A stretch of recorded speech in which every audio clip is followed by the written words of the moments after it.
46% itu kekerasan seksual. Jadi seksual tuh paling besar. Paling besar. Dan ini yang tercatat ya. Pelakunya itu adalah orang di internal lembaga pendidikan.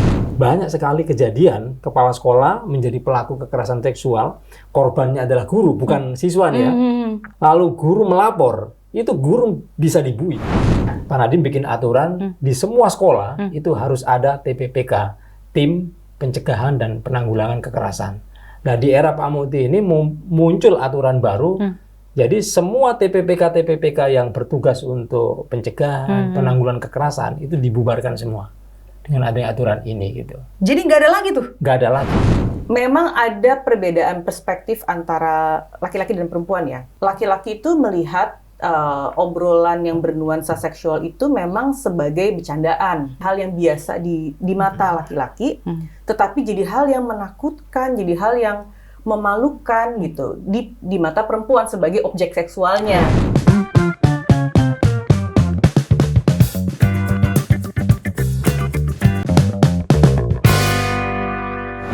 Halo, selamat pagi, siang, sore teman-teman. Balik lagi di Pojok Ramat sama Intan Bedisa di sini.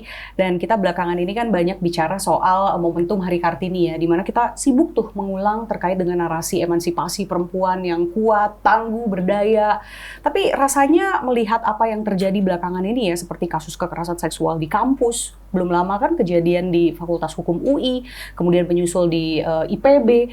Itu rasanya kemudian kita pengen revisit gitu, pengen menguji lagi sebetulnya semangat Kartini akan emansipasi dan juga ruang aman bagi perempuan itu masih hidupkah atau justru jangan-jangan sudah mati dengan budaya pembiaran? Nggak tahu juga kan, karena rasanya kok kekerasan seksual di tempat pendidikan ya harusnya itu menjadi tempat orang-orang yang woke dan sadar akan morality, etika. Tapi nyatanya disitulah salah satu tempat tertinggi tuh untuk kejadian kasus kekerasan seksual. Nah, akan sangat seru kalau misalnya kita bahas sama teman-teman saya yang sudah di studio di sini. Ada Mas Ubaid dari Jaringan Pemantau Pendidikan Indonesia, yang juga riset soal kasus kekerasan seksual dan ternyata di kampus ya salah satunya yang cukup tinggi, walaupun paling banyak di SMA ya Mas ya. Nanti kita coba bedah ya gitu, SD sampai SMA ya gitu. Nanti kita coba bedah di sana. Dan ada kakak psikolog di sini, ada Katara. Thank you for coming again. Dua-duanya again nih, jadi comeback dua-duanya. Kalau saya sih warlock aja ya gitu. Mudah-mudahan nggak bosan ya teman-teman sama saya gitu. Tapi anyway, kita akan ngebahas nih Katara. Kalau aku tuh akan banyak mengulik dari sisi normalisasi atau budaya gitu ya. Kenapa sih society kita begitu membiarkan? Jangan-jangan antara membiarkan atau kita nggak sadar melakukan itu. Nah, itu aku akan coba kulik sama Katara di sini. Oke, so teman-teman jangan lupa subscribe, like, komen. Ada pertanyaan silahkan di kolom komentar. Stay tune terus diskusi ini sampai habis. Ya mudah-mudahan bisa menjadi insight juga kan buat kita nih yang mungkin adik-adiknya atau kita sendiri atau anak-anak kita gitu kan yang juga lagi sekolah.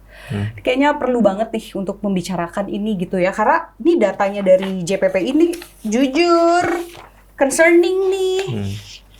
Kayak misalnya 233 kasus kekerasan di lingkungan pendidikan. Ini dalam 3 bulan di sini tulisannya ya. Dari Januari sampai Maret 2026. Itu 233 kasus. Kalau dianalogikan berarti dibagi aja 90 gitu kan. Berarti per hari berapa gitu kan. Banyak tuh. Ya, mumpung saya agak sedikit ini ya, tulalit ya, ini matematika saya harus buka kalkulator ya, silahkan dikalkulit sendiri. Berapa tuh ya? Hampir 300-an dibagi 90 per hari lah. Itu kan concerning nih. Dan di sini tulisannya kekerasan. Ini kekerasan artinya seksual juga atau kekerasan macam apa Kak? Sebanyak itu terjadi di lingkungan pendidikan Mas Ubaid? Semua jenis kekerasan ya. Ada seksual, fisik, perundungan, psikis, kebijakan yang diskriminatif, ya itu semuanya. Tapi 3 terbesar, ya itu pertama itu 46% itu kekerasan seksual. Kemudian yang kedua fisik, ada tawuran dan seterusnya. Kemudian yang ketiga ini perundungan. Gitu. Bullying ya? Iya. Jadi seksual tuh paling besar. Paling besar. Dan datanya setiap tahun itu naik-naik terus, gitu ya. Tahun 2025 ya, tahun kemarin itu kita temukan dari Januari sampai Desember itu sekitar 700 Jadi 12 bulan itu kita ketemu 700 kasus. Lah ini sekarang baru 3 bulan udah 233.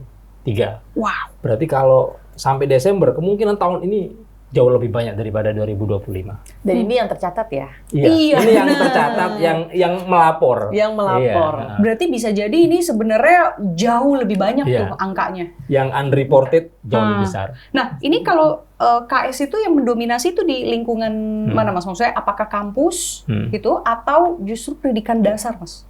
Jadi di data kami itu kita bandingkan antara sekolah, jadi jenis-jenis layanan pendidikan ya. Ada sekolah, ada perguruan tinggi, ada madrasah, ada pesantren, ada pendidikan non formal. Oke. Nah, yang paling tinggi memang di sekolah, yaitu angkanya sampai 71%.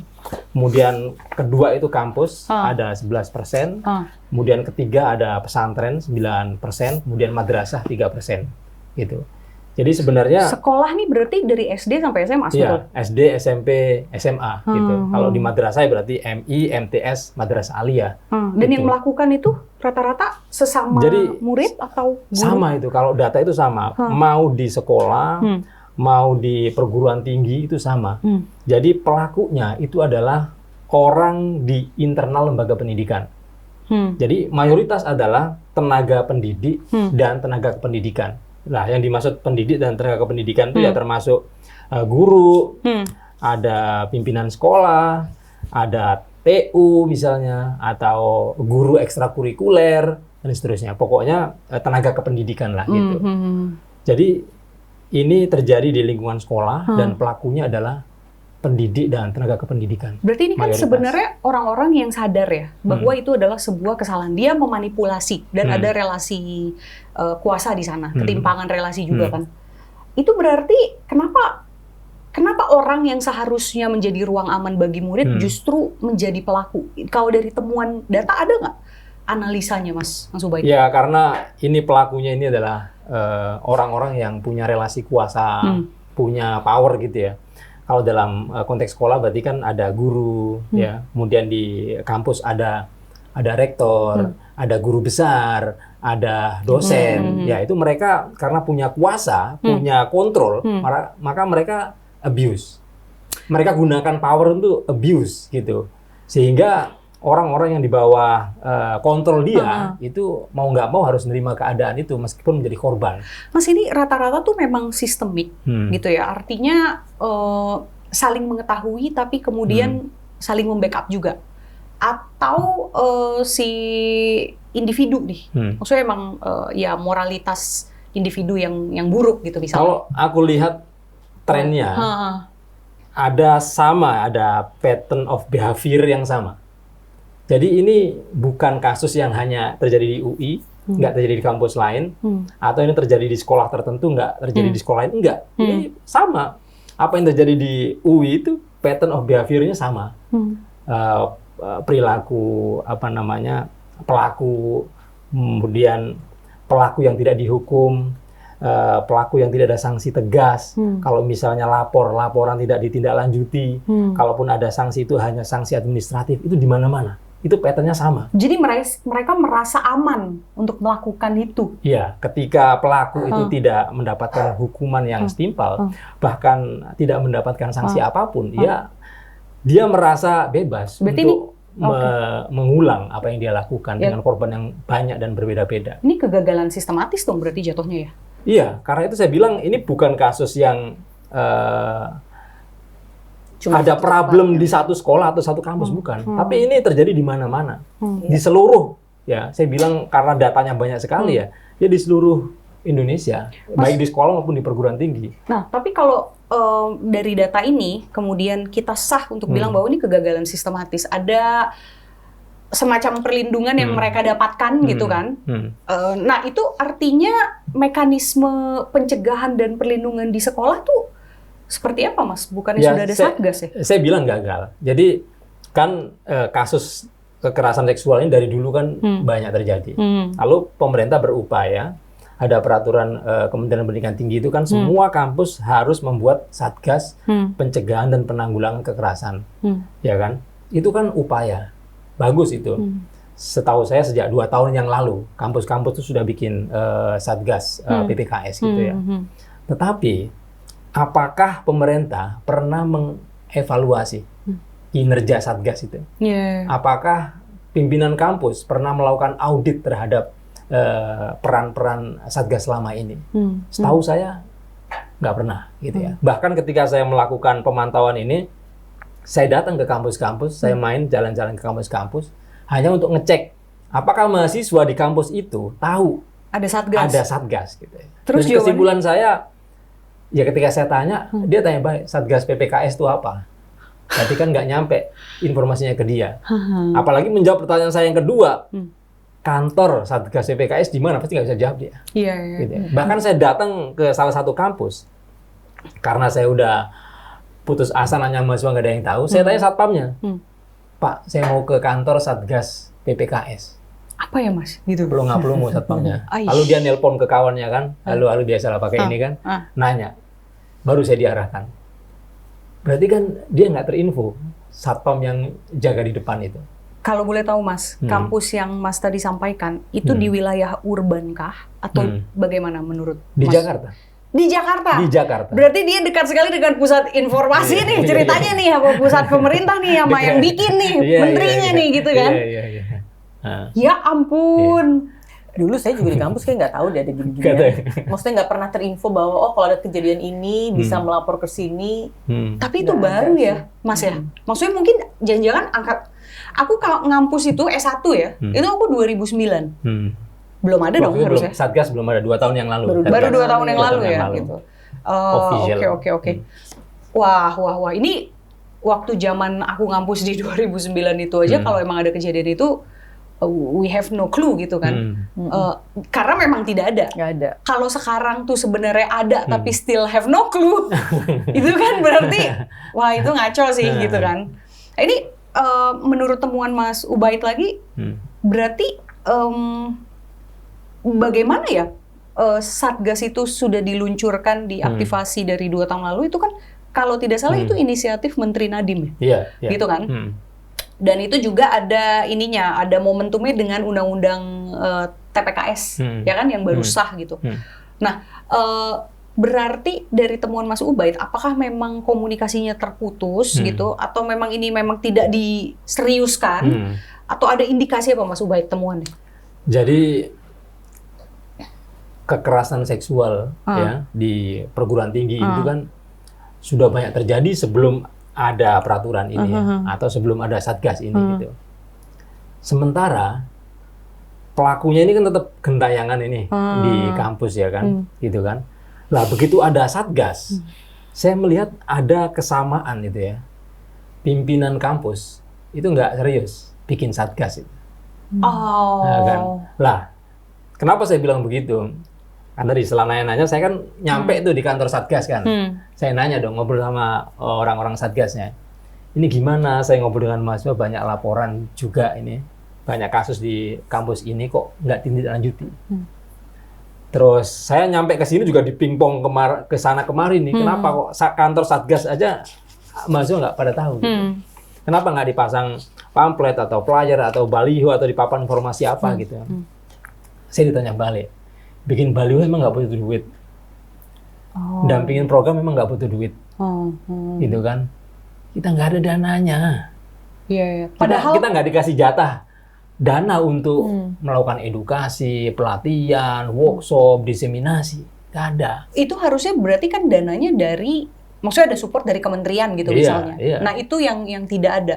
Tapi Mas kalau boleh tahu tuh sebenarnya ada di anggaran nggak sih Mas? Ya mestinya dia dapat 2 sumber dong, dari APBN melalui Kemendikti-Saintek dia dapat gitu kan. Kemudian dari kampus, kayak misalnya di UI itu kan sudah PTNBH, dia udah mandiri. Ya misalnya dari pimpinan kampus itu ya dia harusnya ada.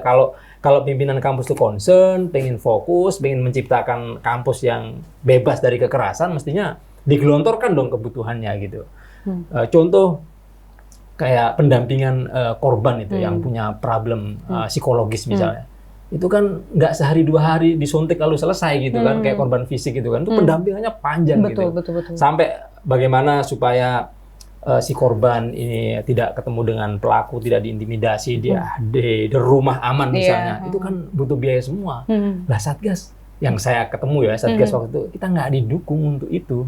Nah, saya dianggap prioritas. Saya ya? diangkat sebagai Satgas ya. Tim Satgas itu ada beberapa kan dosen yang terlibat situ. Saya diangkat sebagai tim Satgas juga nggak dapat insentif, gitu kan. Dan saya punya kewajiban ngajar, penelitian, pengabdian masyarakat. Jadi saya ke Satgas ya sisa-sisa waktu saja. Iya, berarti ini ya kata Raya, ini menunjukkan memang bukan menjadi hal yang prioritas berarti di wajah pendidikan Dan Indonesia. sejauh ini yang kalau dari case-case klinis yang aku juga temuin ya, ujung-ujungnya tuh akan berusaha gimana pun caranya supaya ini nggak diproses gitu. Di belakang layar tuh ya nggak diproses karena ini bakal panjang, membutuhkan sumber daya dan segala macem gitu. Jadi ya udahlah ditutup aja deh gitu, damai aja deh gitu. Ya akhirnya jadinya para korban juga nggak melaporkan masalahnya karena dianggapnya juga nggak akan berujung kemanapun. Terus akhirnya jadi terjadi pembiaran dan jadi seperti itu sih kalau aku melihatnya. Sekarang aja kasus yang viral beberapa minggu yang lalu di UI, ada yang tahu ujungnya gimana? Iya, yang aku dengar memang sanksinya ini ya lebih ke administratif ya. Belum fix itu kan. Belum fix. Iya. Artinya itu apakah di DO atau skorsing satu semester kan nggak clear, belum. cuma yang saya aku tahu tahu nggak boleh masuk kampus sampai bulan apa gitu. itu yang di IPB kayaknya deh. Oh di PB ya? Yang aku update ya, itu yang di IPB itu di skor 1 semester kalau nggak salah. Gitu. Jadi memang banyak netizen tuh banyak mendorong dan mempertanyakan kenapa sanksinya begitu. Iya. Jadi kalau ditanya ke korban, apakah Anda puas dengan keputusan sanksi administratif hanya misalnya di skorsing 1 semester, pasti nggak puas lah. Gitu kan. Ya, karena itulah kenapa kekerasan seksual ini bagian dari kejahatan berat ya. Kalau dalam undang-undang TPK ini kejahatan berat dan bisa dituntut pidana gitu. Bukan sekedar administratif. Kalau cuman dosen atau pembimbing skripsi di skorsing 1 semester, besok bimbingan lagi gimana coba? Karena kalau saya melihatnya dari sudut pandang yang berbeda sih. Maksudnya gini, orang untuk menjatuhkan hukuman melihatnya tuh lebih kepada niat pelaku. Pelaku akan bilangnya ini kan bercanda, ini nggak serius lah, ini kan cuman begitu aja gitu. Tapi sebetulnya kita harus melihatnya dari sudut pandang dampaknya harusnya, bukan niatnya gitu. Karena terlepas dari apapun niatnya, itu kan bisa berdampak dan efek dampaknya itu kan yang bisa panjang. Maksudnya banyak kasus-kasus gangguan mental yang setelah aku telusuri pun ternyata kalau dibalikin ke masa lalunya itu trauma-trauma pelecehan, kekerasan seksual itu kenceng banget gitu. Jadi bisa memang sebegitu panjangnya. Tapi tidak dilihat dari segi dampaknya, dilihatnya di niatnya. Oh ya udah mungkin cuma bercandaan. Ya udah selesai ya. Jadi kita berdamai aja ya. Gitu. Tapi ya korbannya gimana gitu kan. Tapi itu ini banget sih, penting banget sih ya untuk orang bisa switch perspektif itu, Kak.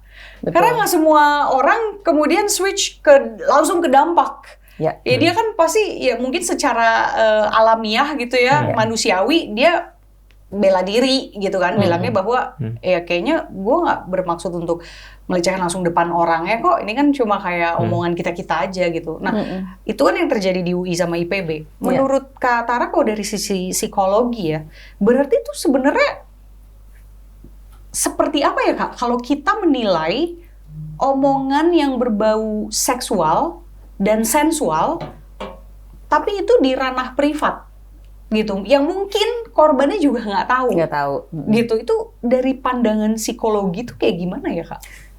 Karena sebetulnya gini, akan termasuk udah bisa termasuk area pelecehan kalau itu yang pertama bernuansa seksual udah pasti, seksual, sensual, kemudian tidak diinginkan, tidak ada konsen yang benar-benar melibatkan korban ya di depannya gitu ya. Itu udah pasti masuk pelecehan, mau itu bentuknya apa, verbal, non verbal, bahkan bercandaan, bahkan obrolan-obrolan locker room lah, gitu lah ya. Kayak gitu. Tapi kalau menyangkut 3 itu udah pasti masuk ke pelecehan, dan ini dulu sih yang orang perlu pahami dulu nih gitu.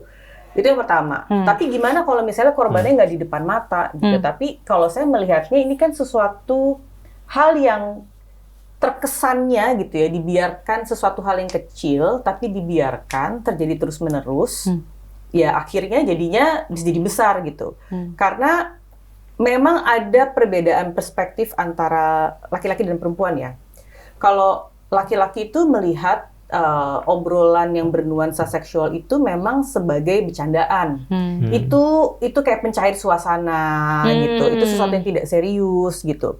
Tetapi kenapa ini sebetulnya tidak begitu dan perempuan tidak melihatnya seperti itu? Karena kan sejak lama perempuan memang menjadi objek seksual kan, gitu. Jadi obrolan tentang seksual tuh memang udah sesuatu yang ibaratnya ya mungkin budaya patriarki juga menguatkan itu jadi hal yang biasa di mata laki-laki, tetapi jadi hal yang menakutkan, jadi hal yang memalukan gitu di mata perempuan sebagai objek seksualnya, gitu. Itu yang pertama. Kemudian yang kedua tadi normalisasi sih, ya karena didiamkan gitu, akhirnya jadinya makin berkembang juga. Cuman poin yang terpenting ya, maksudnya gini, manusia itu kan, ya kalau kita mau lihat pakai teorinya psikoanalisa ya, manusia itu kan terdiri dari id, ego, superego. Secara apa yang paling bawah tadi? Itu dorongan bawah sadar. Jadi dorongan bawah sadar ini ibaratnya dorongan-dorongan yang sifatnya instingtual, yang sifatnya tuh kayak kesenangan-kesenangan kita yang nggak pakai mikir, termasuk ranah seksual, gitu ya. Jadi itu sesuatu yang memang naturally ada dalam diri kita, karena kita punya dorongan itu gitu. Tetapi manusia itu juga diberkahi sama ego atau cara berpikir rasionalnya. Jadi walaupun ada dorongan instingtualnya, tetap ada pola berpikir rasionalnya. Nah, itu yang nggak dipunya hewan sebenarnya. Jadi betul. udah tahu ya bedanya ya hewan sama manusia Betul. nih, gitu kan. Lanjut Kak. Selain id, ada superego. Kalau superego tuh normanya. Jadi sebetulnya walaupun dorongan instingtualnya ada, tameng itu sebenarnya banyak. Tameng kesadaran kita, tameng norma gitu. Tapi, dua tameng ini yang biasanya nggak diabaikan lah gitu, karena lebih mengedepankan ya dorongan-dorongan ya instingnya tadi. Oh gitu. itu menarik sekali itu ya. Jadi lagi-lagi sebenarnya yang membedakan manusia dengan hewan itu si piramida tadi. Kalau hewan cuma berhenti yang pertama kan? Yang pertama. Manusia ini sampai 3 nih. Iya, ya, di situ udah clear ya. Cetak. Nah, gitu itu kan? bagaimana menerjemahkan itu ke masyarakat nih bahwa ini tuh sesuatu yang nggak bener loh, gitu. Dan mau itu ketahuan dan tidak ketahuan, ini hal yang harusnya secara sadar kita bisa pikirkan gitu, bahwa ini tuh tidak baik, gitu. Banyak bercandaan lain yang harus berhubungan seksual kan. Maksudnya kalau kita mau suasana cair, mau bisa fit in, mau bisa diterima, kan nggak harus lewat cara itu, gitu. Nah ini kan menyadarkan ini sebetulnya yang sulit, gitu. Berarti selain punya insting, kedua kita punya akal, ketiga kita punya norma. Ya kan? Itu digorong-gorong kan nggak ada kan norma gitu kan, adanya kita nih yang di atas gorong-gorong kan. Nah, jadi itu jadi pacuan kita cara berpikir kalau tidak mau disamakan dengan hewan gitu kan sebetulnya. Karena gini Kak, ketawa Mas Ufan. Karena nyebut gorong-gorong. Udah deh sekalian aja deh digituin deh gitu kan. Karena gini, ngebela dirinya tuh ada aja Kak. Jadi jangan lagi bilang bahwa ini cuma locker room. Karena kalau lu cuma bilang ini locker room, berarti lu mengabaikan si akal dan norma tadi gitu kan. Betul. Ya ini agak lebih sulit karena bermainnya bukan di era insting, ini bermainnya di era di area norma ya. Yang kita perlu paham kan sebetulnya dampaknya juga. Gitu. Kadang orang tidak memikirkan dampaknya karena kalau kita menganggap itu bercandaan, dianggapnya nggak berdampak gitu. Tapi sebetulnya itu dampaknya besar banget gitu. Dan dari berbagai survei bahkan ketika mengalami pelecehan seksual, perempuan yang memang mengadukan masalahnya itu cuma 15%. Bahkan kalau ada kejadian pemerkosaan pun cuma 5% yang berani melaporkan gitu. Karena seringkali tidak berpihak pada korban. Korbannya justru yang akan lebih banyak mengalami kerugian ketika aku melaporkan. Orang jadi tahu, prosesnya panjang, aku jadi malu, dianggap aib, belum lagi aku dijudge negatif. Jadi ya udah deh, mendingan ditutup buku gitu. Padahal sebetulnya efek traumatisnya tuh panjang banget gitu. Dan yang juga penting adalah ketika perempuan itu mengalami pelecehan, 70% memang dalam kondisi freeze. Jadi diem aja gitu. Dan seringkali kondisi diem aja ini akhirnya dianggap Dia menerima. dia menerima, mendapatkan konsen. Oh, karena dia diem aja gitu. Padahal tuh bisa takut, Padahal sebetulnya ya mostly memang lebih takut bisa gitu. pressure. Kayak ini mungkin gampangnya Panic ya. attack kan orang bisa diem ya, Kak? Iya. Kalau orang panic attack. Kayak ini. Tikus, nih tikus nih. Kalau dia diincer sama kucing gitu ya. Dia mau lari nggak mungkin bisa karena kucingnya pasti lebih besar. Dia mau kabur ya nggak mungkin. Dia mau ngelawan nggak mungkin karena kucingnya lebih besar. Makanya tadi menyebutkan relasi kuasa tuh ini juga penting gitu. Maka jalan teraman adalah apa? Ya freeze. Karena secara psikis orang akan berpikirnya kalau aku diem aja ini akan cepat selesai. Dia pasti akan segera pergi meninggalkan aku. Tapi kalau aku ngelawan dia bisa lawan balik. Dan kalau aku kabur aku bisa dikejar. Gitu kan? Jadi respon naluriahnya adalah freezing.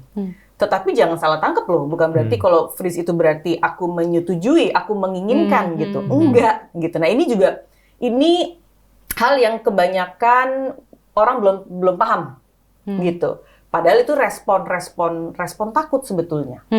Gitu. Nah, pertanyaanku, Kak, kalau tadi kan faktor psikologis orang bisa diam dan kemudian itu disinyalir sebagai bentuk acceptance, gitu ya. Bagaimana ini jadi tips ya sebenarnya mungkin buat orang tua, buat siapapun gitu ya, yang sedang membangun hidup seorang anak gitu, untuk kemudian bisa memberikan value bahwa jangan diam, gitu. Itu kan berarti ada permainan nilai di luar psikologis ya? Ada nggak sih, Kak? Jadi gini, kita harus balik ya. Pelaku dengan korban nih. Kalau pelaku, dia tidak boleh dengerin naluriahnya nih, nggak boleh dengerin keinginan tubuhnya, dia harus pakai akal. Tapi kalau korban, harus kita balik. Malah harus dengerin naluriah tubuhnya. Karena ketika terjadi pelecehan, pasti di tubuh tuh terasa nggak nyaman. Tetapi proses rasionalisasinya ketika sedang terjadi, oke, ini apa ya? Ini maksudnya apa ya? Dia ngelakuin ini kenapa ya? Ini dia bercanda kah? Atau dia beneran kah? Atau maksudnya jangan-jangan aku yang lebay? Apakah aku yang sensitif kah? Atau jangan-jangan gitu. Jadi malah merasionalisasikan gitu. Supaya karena mengetahui seseorang sedang mengalami pelecehan itu menakutkan kan. Jadi mencoba merasionalisasikan itu gitu. Tapi justru sebagai korban dia harus dengerin tubuhnya. Kalau tubuhnya terasa tidak nyaman, maka dia harus bisa bilang say no. Harus melihat bahwa oh berarti kalau aku nggak nyaman aku harus dengerin ini dan aku harus ngelakuin sesuatu. Aku harus minta bantuan, aku harus bilang tidak, aku harus ngasih tahu kalau aku tidak nyaman gitu. Jadi dengerin tubuhnya, karena tubuh tuh yang paling nggak bisa bohong sebetulnya. Secara rasional kita masih bisa memanipulasi, enggak lah, dia cuma bercanda kok. Tapi kalau saya nggak nyaman, berarti saya beneran nggak nyaman. Gitu. Nah itu harus berangkat dari situ sih sebetulnya. Oh itu keren sih, karena rata-rata yang aku tahu kan biasanya orang tuh misalnya parents gitu ya, ya memang memberikan misalnya no is no gitu kan, atau ini bagian tubuh yang privat gitu. Tapi aku masih jarang tuh mendengar bahwa dengarkan tubuhmu untuk menanamkan ini rasa tidak nyaman tuh seperti ini. So dengarkan itu. Kayaknya agak luput tuh bagian itu. Hanya tahu physically gitu ya bahwa ini privat, itu privat, tidak boleh ada yang pegang. Tapi kayaknya belum untuk bilang bahwa dengerin deh. Ini rasa tidak nyaman tuh begini loh gitu. Terutama perempuan tuh terbiasa mengabaikan sih. Karena perempuan itu kan secara social construction, perempuan itu dikonstruksikan untuk menjadi yang sabar, yang mengalah, yang berkorban, yang menahan emosi, nggak boleh agresi. Itu kan itu dipelajari tuh seperti itu.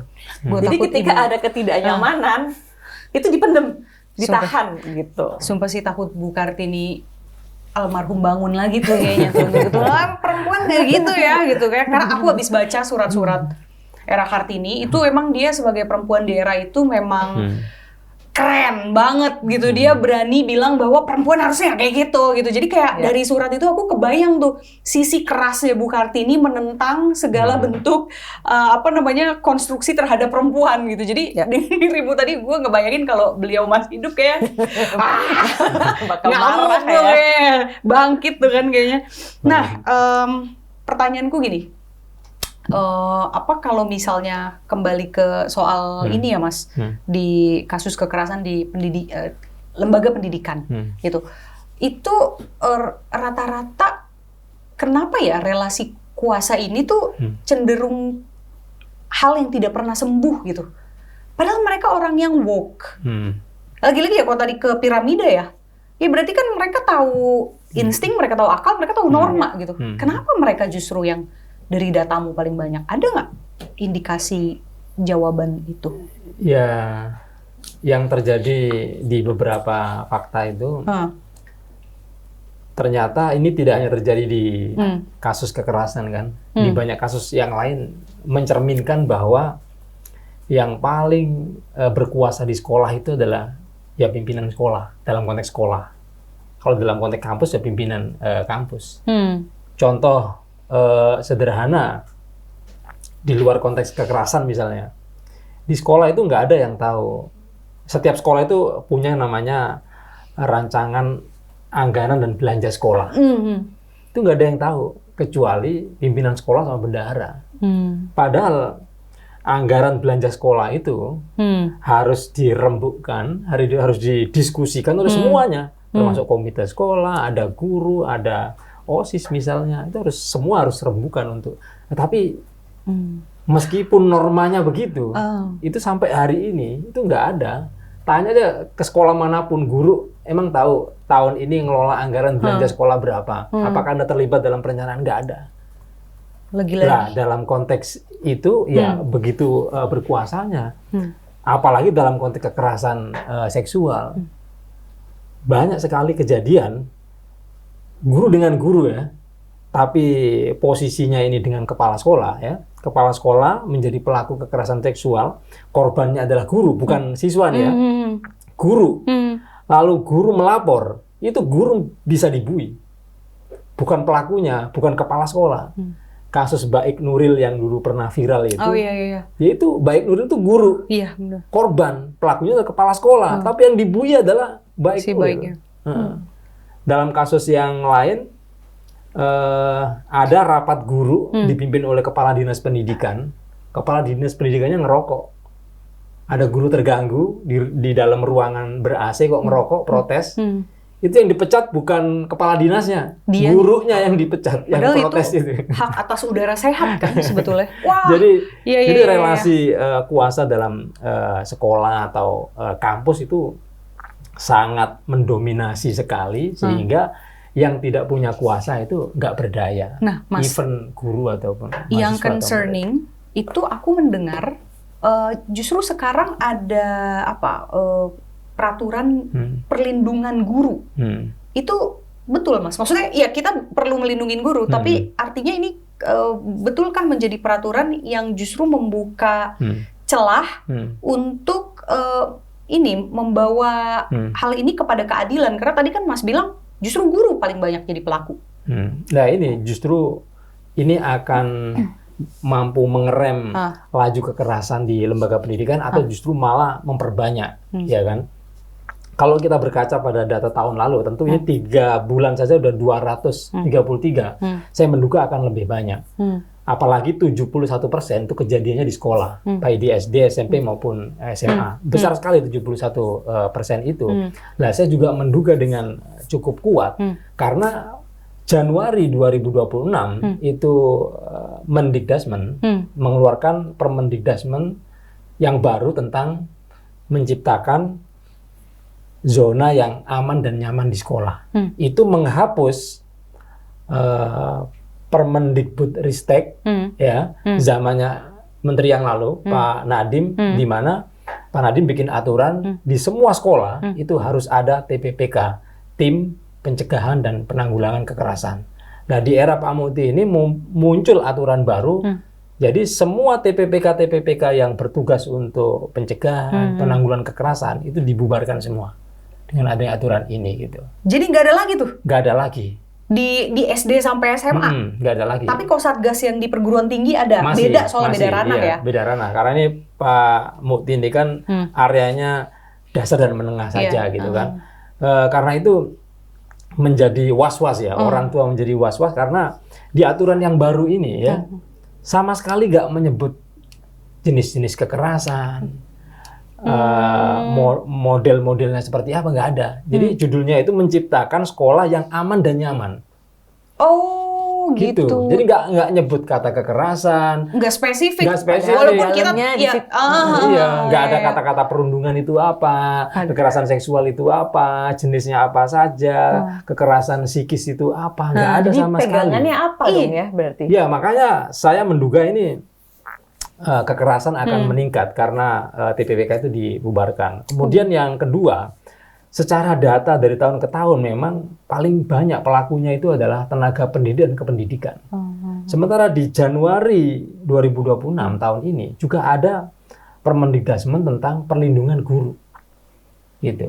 Jadi guru yang secara fakta dan data menunjukkan sebagai paling banyak pelaku kekerasan justru mendapat perlindungan. Secara regulasi, Iya, secara itu regulasi dapat mendapat perlindungan. baru gitu. nih ya, baru. Kalau dulu itu kalau ada guru melakukan kekerasan diduga menjadi pelaku itu bisa lapor ke TPPK. Kalau TPPK tidak ada respon bisa lapor ke polisi. Kalau sekarang nggak bisa. Dengan adanya Jadinya apa internal aja atau iya gimana? diselesaikan secara internal. Waduh, Gitu. ntar ujung-ujungnya damai nih jangan-jangan. Dan ini menarik Makin banget ngeri sih dong karena gini, yang seharusnya bisa menjadi rem itu nggak ada. Sedangkan kenapa tadi relasi kuasa ini bisa jadi poin penting di sini? Orang kalau udah punya relasi kuasa, tadi kalau kita balik ke piramida, yang paling atas itu nggak ada. Normanya Karena tadi kan. norma itu kan salah satunya konsekuensi sosial, gitu. Nah, ketika konsekuensi sosialnya tidak ada, dan sedangkan secara psikis dia berkuasa jadi mengabaikan yang bagian paling atas, remnya kan jadi makin sedikit lagi. Cuma kesadaran dia aja gitu. Tapi ya kalau sebatas kesadaran, sedangkan ya orang itu tadi punya dorongannya kuat, bisa jadi impulsif, bisa jadi secara moral dia nggak ada, ya makin nggak ada lagi remnya Iya. gitu. Apalagi pelakunya dilindungi. Iya. Iya. Mayoritas pelakunya ini ya Iya. dilindungi malah. Begini ya, jadi don't get us wrong bahwa kita sepakat semua pihak punya hak yang sama untuk dilindungi guru, murid gitu. Jadi perlindungan guru penting. Tapi kemudian jangan timpang dengan tadi si TPPK ya disebutnya. TPPK. Si TPPK-nya ini dicabut. Nah, itu sementara data kan udah menyebutkan ya bahwa pelaku paling banyak juga dari guru. Ya, artinya kan ini ada norma tadi ya, rem untuk norma tadi dicabut kalau kata Padahal saudara. dulu TPPK itu yang melindungi semua, yang melindungi peserta didik, ya murid, yang melindungi guru juga gitu. Nah sekarang malah itu semua institusi itu TPPK dibubarkan gitu. Kemudian diganti. Lalu kalau ada kekerasan kemana gitu kan? Semua guru adalah guru BK. Gitu. Waduh, agak susah tuh ya kan nih Katara sebagai psikolog langsung semua guru BK, nggak semua orang punya sensitivitas ke sana sih ya kan. Di train juga belum untuk menjadi guru BK. Iya. Gimana kak, kasih paham kak, silakan kak, gimana tuh? Gimana mas? Tunggu deh, Iya, emang nggak ini dulu mas? Biasanya kan kalau bikin peraturan apa ada konsultasi ya Iya, kan? iya. Ada apa kayak diskusi publik, pokoknya ini dulu lah. Jadi riset begitu. dulu. Kalau saya ini kan koordinator koalisi masyarakat sipil ya. Jadi yang bergabung di konsorsium yang saya berhimpun itu ada sekitar 30 organisasi masyarakat sipil yang peduli pendidikan. Tidak ada satupun yang diajak bicara. Aduh, Ya kan? Kak. Saya juga menduga institusi yang lain ya, seperti Komnas Perempuan atau Komisi Perlindungan Anak (KPAI), kemudian apalagi ya banyak institusi yang peduli anak, kemudian peduli kekerasan terhadap perempuan dan seterusnya. Itu begitu ada peraturan itu diterbitkan, semua teriak, semua menolak karena mereka tidak diajak bicara. Jadi perlindungan terhadap korban nggak ada, keberpihakan terhadap anak nggak ada, terhadap perempuan yang menjadi korban kekerasan seksual juga tidak secara eksplisit dalam peraturan itu, state-nya itu jelas gitu. Oke, Kak. Aku coba balik lagi ke ini ya, korban yang takut melapor, takut melawan gitu ya. Gimana ya Kak untuk membalikan keadaan gitu ya, kalau misalnya memang ada percakapan seksual gitu Kak yang terjadi dan orang kan cenderung ya mau blend in, akhirnya ya udah jadi ikut arus aja gitu, atau setidaknya ya diam, tapi akhirnya jadi pembiaran gitu. Gimana ya cara melawan situasi kayak gitu Kak? Maksudnya kalau Misalnya kayak kalau case-nya di UI kemarin, kita ada di dalam Grup bagian itu. ada di dalam grup itu misalnya ya. Hmm. Mungkin gini sih, lebih kepada tadi ya, pertama kesadaran bahwa apapun conversation yang di situ, itu adalah sebuah pilihan loh. Kita bisa membicarakan itu, bisa juga tidak. Dan harus punya kesadaran bahwa apapun yang dibicarakan itu sebenarnya termasuk ke pelecehan seksual. Itu yang pertama. Yang kedua, ini yang juga penting tapi agak sulit dilakukan. Bahwa ketika kita bisa menjadi pihak yang berbeda, contoh kita pihak yang mengingatkan, kita pihak yang mencoba untuk mengubah keadaan, kita pihak yang menahan diri kita, berarti kita sedang menjaga integritas kita loh. Dan itu adalah hal yang membanggakan loh. Gitu. Jadi karena sometimes menjadi orang yang berbeda itu juga menakutkan. Iya bener lagi. Kalau saya mencoba untuk ngasih tahu nih, bercandaannya jangan yang kayak gitu, itu nggak oke loh. Bisa jadi akan diserang sama yang lainnya. Iya, dibilang si paling gender. Ya, paling gender lah, atau lebay lu gitu, misalnya kayak gitu ya. gitu kan. Jadi kadang-kadang kita mau mempertahankan sesuatu yang benar di tempat yang nggak benar juga menakutkan gitu. Tetapi mungkin yang perlu kita sama-sama pahami adalah melakukan itu tuh hal yang actually membanggakan. Jadi bahwa kita nggak boleh takut untuk melakukan itu. Karena ketika orang lain nggak melakukan hal yang benar, tapi kita melakukan hal yang benar, itu sesuatu hal yang we need to feel good about ourselves, dan itu membanggakan. Terlepas dari reaksi dari orang lain itu apa gitu. Karena kalau nggak dimulai dari masing-masing kita sebagai pribadi, mau dari mana lagi kan gitu kan ya. Jadi itu sih yang paling yang harus ditekankan. Sama tadi sih awareness itu harus terus-menerus diingatkan, harus menerus diberikan. Pelaku juga perlu untuk speak up juga, perlu untuk keluar. Jadi dari berbagai faktor. Kemudian aturan juga harus ada gitu. Karena kalau aturan yang nggak ada, paham sih. Sekolah itu semua bersama-sama menciptakan lingkungan yang aman dan nyaman. Tapi how? Konsekuensinya apa? Kalau nggak ada batasan-batasannya kan susah, cuma teori aja gitu BTW, kan. ini tuh ada nggak sih di kurikulum pendidikan nih? Soal ini nih yang barusan kita omongin tuh. How to feel good about ourselves by membicarakan kebenaran versi kita Doing gitu. the right thing-nya itu ya. Iya. Meskipun kanan kiri kita melakukan kesalahan, tapi kita tetap menyuarakan kebenaran itu gitu. Itu ada nggak sih di kurikulum kayak gitu? Nggak ada. Nggak ada.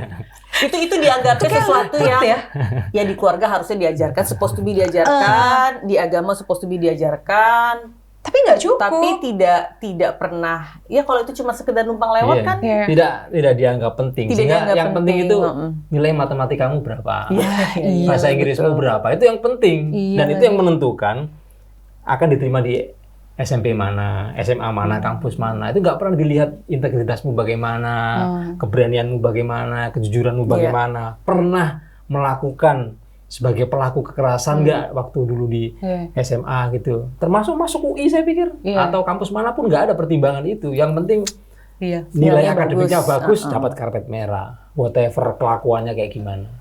Iya ya. Ya maksudnya artinya ya tadi si TPPK-nya aja dibubarkan, apalagi mau memikirkan penanaman nilai lewat kurikulum, jangan-jangan itu juga belum terpikir gitu kan, bisa jadi gitu. Oke. Ini banget ya pembangunan karakter. Sistemiknya. Iya, pembangunan karakter itu harus dari masa sekolah, nggak bisa enggak sih. Jadi kalau saya melihat ada nggak nyambung atau nggak connect ya antara data yang ada di lapangan dengan kebijakan yang dikeluarkan oleh pemerintah.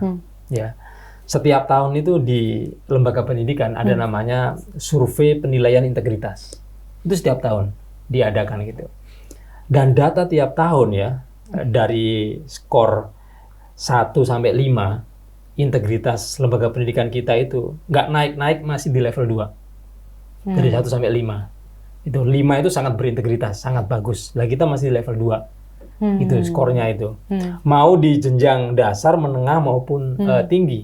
Bahkan yang lebih parahnya adalah semakin tinggi jenjang pendidikan, itu integritasnya tambah buruk. Jadi integritas anak SD itu jauh lebih bagus daripada anak mahasiswa gitu. Kalau data itu menunjukkan seperti itu, berarti kan apa yang harus dilakukan? Apa ada modifikasi kurikulum, apa ada strategi pendekatan yang berbeda, atau ada evaluasi yang berbeda, mestinya kan begitu. Tetapi kemudian solusinya adalah UN dibangunkan lagi kan. Ujian Ujian nasional. nasional. Dulu kan pernah ada di era Pak Anies Baswedan, kemudian ke belakang kan dihilangin, sampai Mas Nadiem juga dihilangin. Sekarang Pak Mukti dihidupkan lagi. Namanya TKA sekarang. Tes kemampuan akademik. Lagi-lagi yang diukur ya matematika, bahasa Inggris, itulah mata pelajaran populer begitu. Sehingga tadi perilaku anak nggak pernah dinilai sama sekali. Ya, pembangunan karakternya nggak sejalan tadi sama kayak Kak Tara bilang ya. Artinya fokusnya tuh masih di akademik aja, membangun karakternya nih kayaknya agak luput nih gitu ya. Padahal itu nggak kalah penting, bahkan Jadi, harusnya sejajar. Apa yang terjadi di kampus atau kelakuan mahasiswa itu nggak lepas dari ketika mereka waktu di sekolah. Gitu. Lah, apa yang dilakukan dia di sekolah yang sok jagoan lah, pembuli.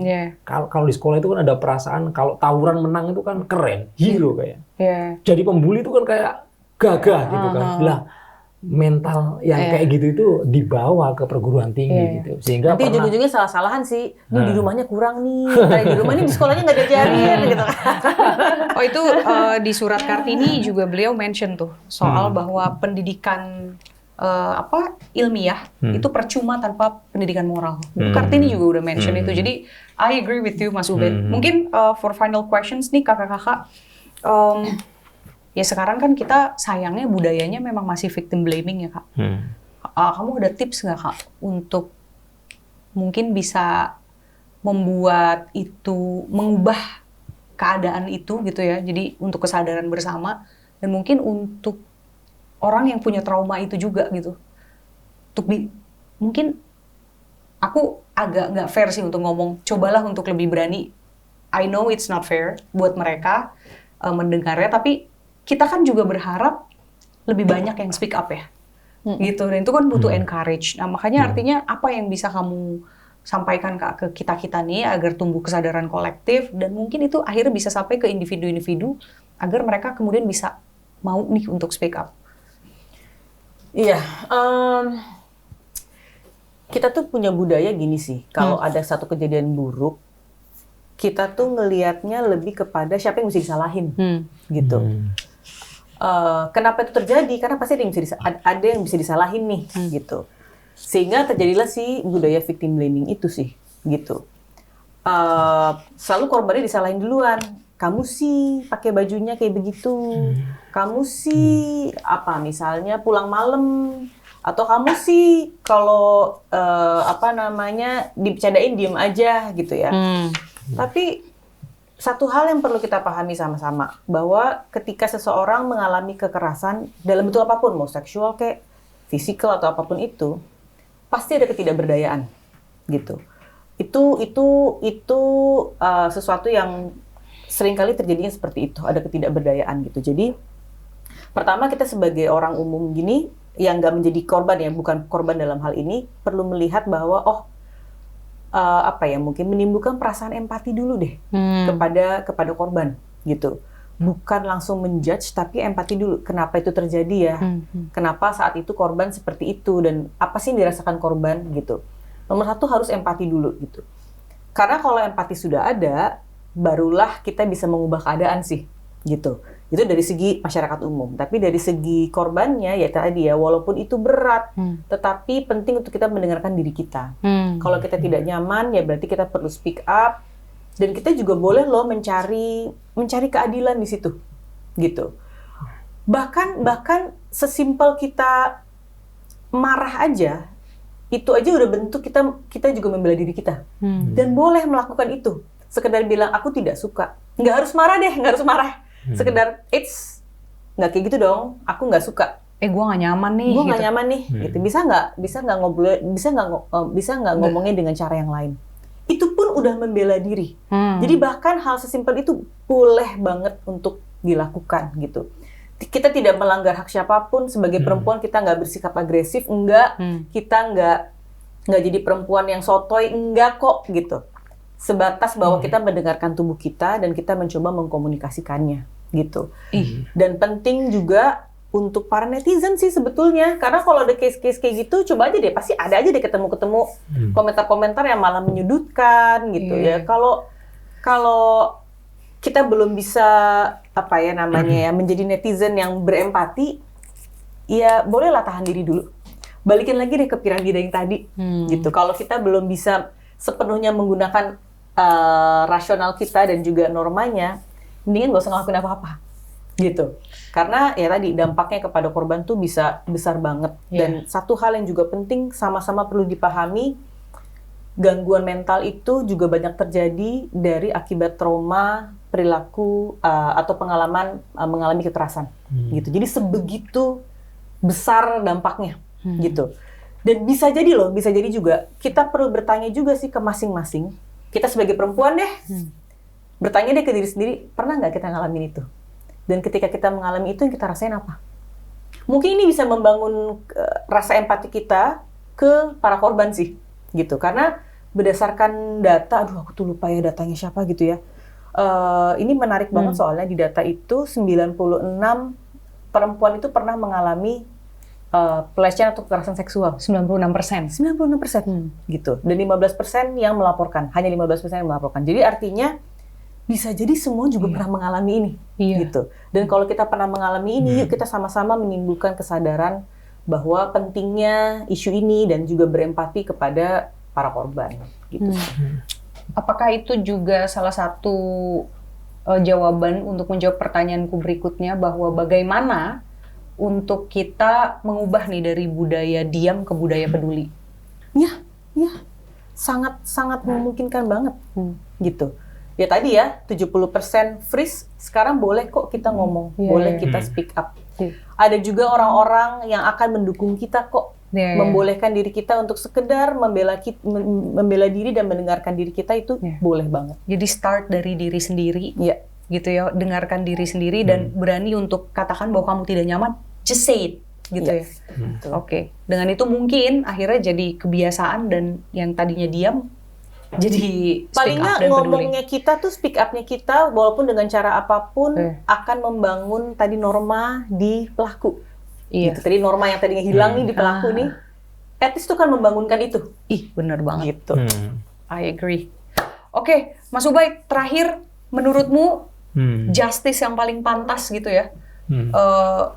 Bukan justice, berarti ini apa konsekuensi hukum yang paling pantas untuk para pelaku ya, seperti yang di FHUI, kemudian yang di IPB ya, kalau nggak salah yang ada Mars Angkatan yang bareng-bareng karaoke tapi liriknya kacau banget, menyudutkan objektifikasi tubuh perempuan lagi gitu.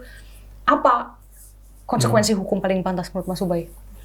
Kalau menurut saya lebih pas itu kalau ini para pelaku ini mereka diadili dengan menggunakan undang-undang TPKS. Ya. Dan jelas bahwa kekerasan seksual itu bagian dari kejahatan berat gitu kan. Karena itu kalau di undang-undang TPKS itu ada delik pidananya.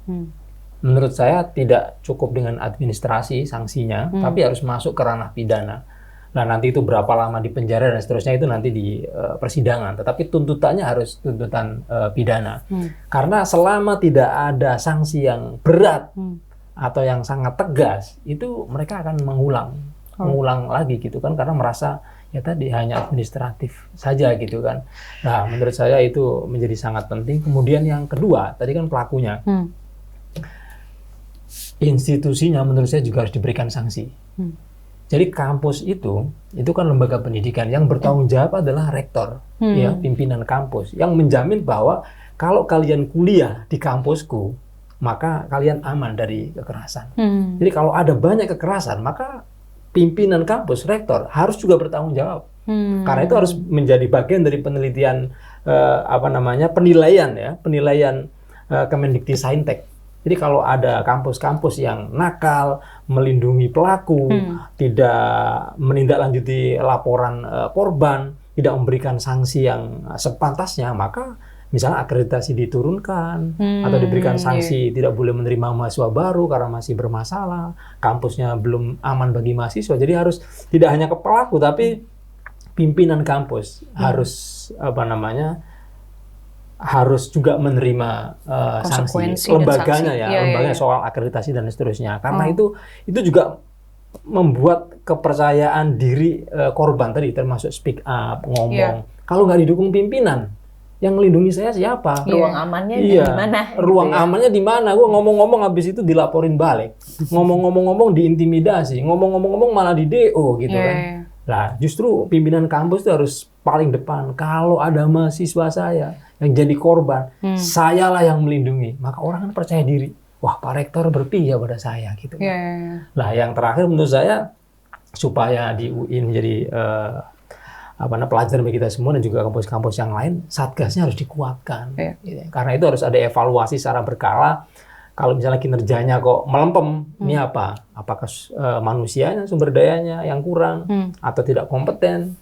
Kalau misalnya kurang resource pendanaan misalnya, kurang berapa, apa yang perlu dilakukan, tidak pernah edukasi, bagaimana cara melakukan edukasi. Jadi satgasnya dievaluasi. Iya. Kalau ternyata masih banyak kelemahan, harus dikuatkan.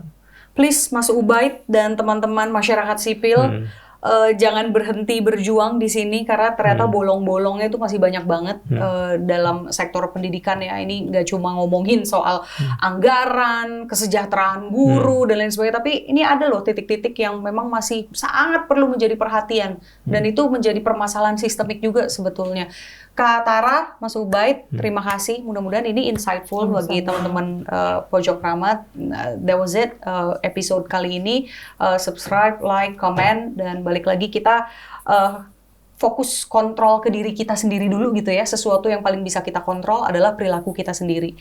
Jadi jangan lagi kita berpikir bahwa jangan-jangan kamu yang mancing, gimana pakaian kamu. Tapi pikir deh, kita sendiri udah bisa ngontrol diri belum gitu ya. Jadi mudah-mudahan ini insightful buat teman-teman, banyak cuplikan-cuplikan yang bisa menjadi aha moment buat semua. Terima kasih teman-teman, kita jumpa di episode berikutnya. Ciao. Thank you Kak Tara, Ya, terima Mas kasih. Ubaid.